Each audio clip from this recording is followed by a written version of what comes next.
Hello दोस्तों, राधे राधे, जय श्री कृष्णा। मैं शालू आपके लिए एक प्यारा सा देवी गीत लेकर आई हूँ। बहुत ही प्यारा देवी गीत है। आप हमारे चैनल को लाइक करें और सब्सक्राइब करें। आपको हमारे चैनल पे हमेशा अच्छे बहुत ही प्यारे प्यारे देवी गीत सुनने को मिलेंगे और हम लेकर आते रहेंगे आपके लिए मनोरंजन के लिए। आप हमारी वीडियो को लाइक करें और चैनल को सब्सक्राइब करें। प्लीज़ हमें सपोर्ट करें। मेहरा वाली माँ, मेहरा वाली माँ, दरस दिखा दे, जागा दे मेरी भाग जननी। मेहरा वाली माँ, दरस दिखा दे, जागा दे मेरी भाग जननी। ऊंचवा पहाड़वा पे तोहरा बसेरबा, कैसे के आई माई छाए हो अंधेर बा। ऊंचवा पहाड़वा पे तोहरा बसेर बा, कैसे के आई माई छाए हो अंधेर बा। भूल राही को राह दिखा दा, जागा दा उनकर भाग जननी। मेहरा वाली माँ, मेहरा वाली माँ, दरस दिखा दा, जागा दा मोरा भाग जननी।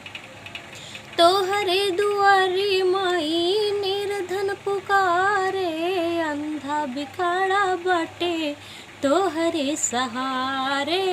तोहरे दुआरे माई अंधा पुकारे, लंगड़ा बिखाड़ा बाटे तोहरे सहारे।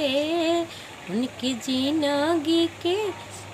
जिंदगी के रोशन जगा दा, जगाता उनकर भाग जननी। उनके जिंदगी के रोशन बना दा, जगाता उनकर भाग जननी।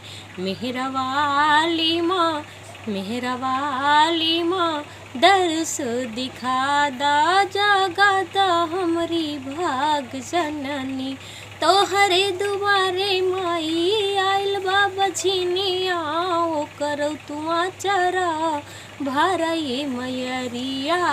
तोहरे दुआरे माई आइल बाबा झिनिया, ओ करो तुआ चरा भारा ये मयरिया।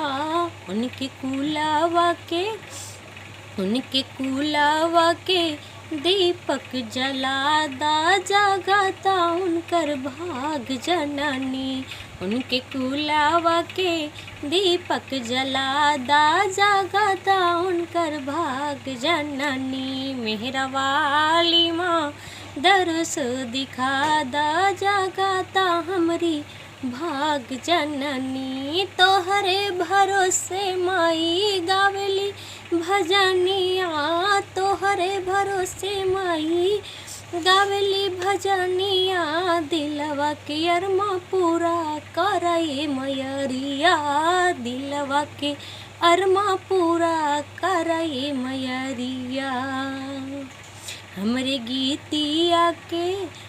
गीतिया के सरगम सजा दा, जगा दा हमरी भाग जननी। हमरे गीतिया के सरगम सजा दा, जगा दा हमरी भाग जननी। मेहरा वाली माँ, दरस दिखा दा, जगा दा हमरी भाग जननी। जय माता दी। दोस्तों, प्लीज़ आप हमें लाइक करें और हमारे चैनल को सब्सक्राइब करें। धन्यवाद।